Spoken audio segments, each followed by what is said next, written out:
नमस्कार दोस्तों, मैं दिलीप कुमार। दोस्तों, 17वीं बीपीएससी पीटी परीक्षा में 3 सेट में प्रश्न पत्र दिए जाने से संबंधित एक लेटर वायरल हुआ है और यह लेटर सही है। इसका मतलब यह हुआ कि बीपीएससी में नॉर्मलाइजेशन लागू होने जा रहा है और बीपीएससी ऐसा गुप्त रूप से करने जा रही थी, लेकिन ये लेटर वायरल हो गया तो परीक्षा से पहले ही पता चल गया सबको। नॉर्मलाइजेशन धांधली सेटिंग का सबसे सुरक्षित तरीका है। किसी का कम मार्क्स है तो ज़्यादा कर दिया जाएगा, ज़्यादा मार्क्स है कम कर दिया जाएगा और कुछ पता नहीं चलेगा किसी को। ये आसानी से इसमें धांधली सेटिंग की जा सकती है और शिक्षा माफियाओं के, कोचिंग माफियाओं के, नौकरी माफियाओं के इशारे पर ऐसा किया जा रहा है। आप देखिए कि किस किस कोचिंग शिक्षक ने कहा कि नॉर्मलाइजेशन लागू कीजिए। 15 नवंबर को छात्रों के साथ बीपीएससी मीटिंग करने वाली थी, क्यों नहीं हुई वो मीटिंग?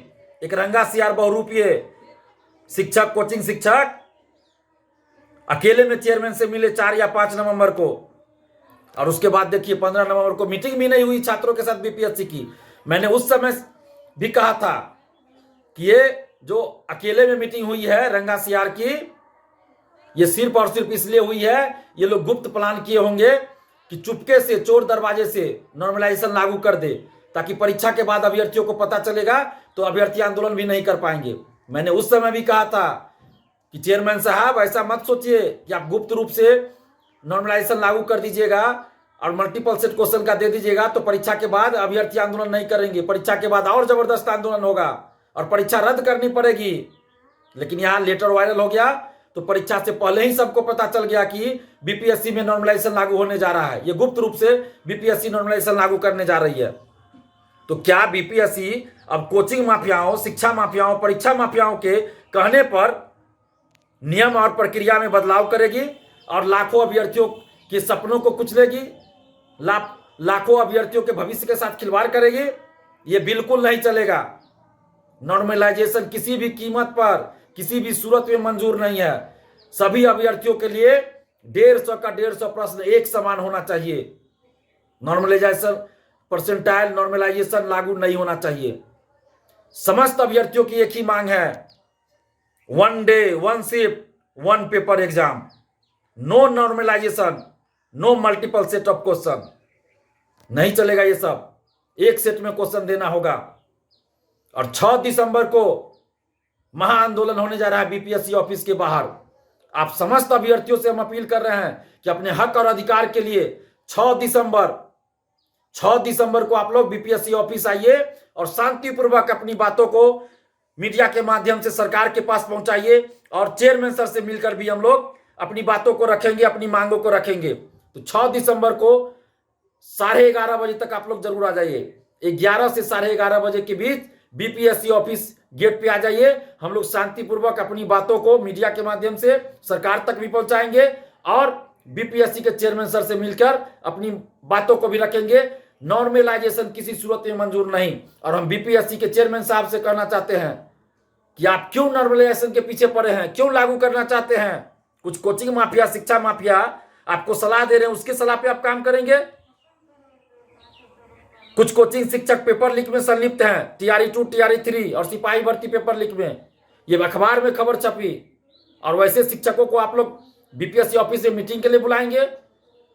संवैधानिक पद पर है चेयरमैन साहब, अभ्यर्थियों के साथ आप न्याय कीजिए।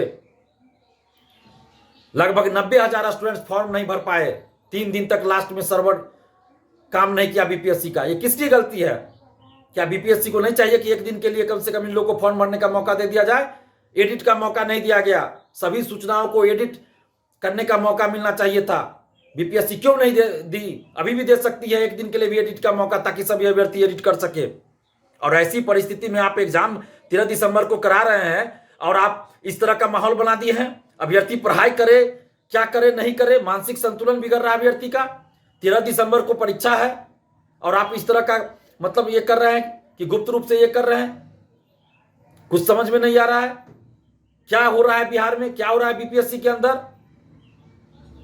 आखिर क्यों इस तरह की बात हो रही है? 200 एसडीएम और 136 डीएसपी का पोस्ट है। टोटल 2000 से अधिक सीटों पे वैकेंसी आई, इतिहास की सबसे बड़ी वैकेंसी आई है। हम सरकार को इसके लिए धन्यवाद देते रहे, नीतीश कुमार जी को धन्यवाद देते रहे हैं, लेकिन इसका मतलब यह नहीं कि सबसे बड़ी वैकेंसी है तो सबसे ज्यादा धांधली सेटिंग भी इसमें हो जाए। ये नहीं होना चाहिए। और 2022 में जब 67वीं पुनर्परीक्षा के समय परसेंटाइल, एक से ज्यादा शिफ्ट में परीक्षा, नॉर्मलाइजेशन को वापस ले लिया गया आंदोलन के बाद, नीतीश कुमार जी ने हस्तक्षेप किया, आदेश दिया नीतीश कुमार जी ने कि नॉर्मलाइजेशन परसेंटाइल लागू नहीं होगा, एक ही सेट में क्वेश्चन रहेगा, एक ही शिफ्ट में परीक्षा होगी। और वैसा हुआ। 68वीं में भी, 69th में भी और 67वीं पुनर्परीक्षा में भी। तो फिर 2 साल के बाद क्यों फिर से नॉर्मलाइजेशन और परसेंटाइल और मल्टीपल सेट का जिन निकल रहा है?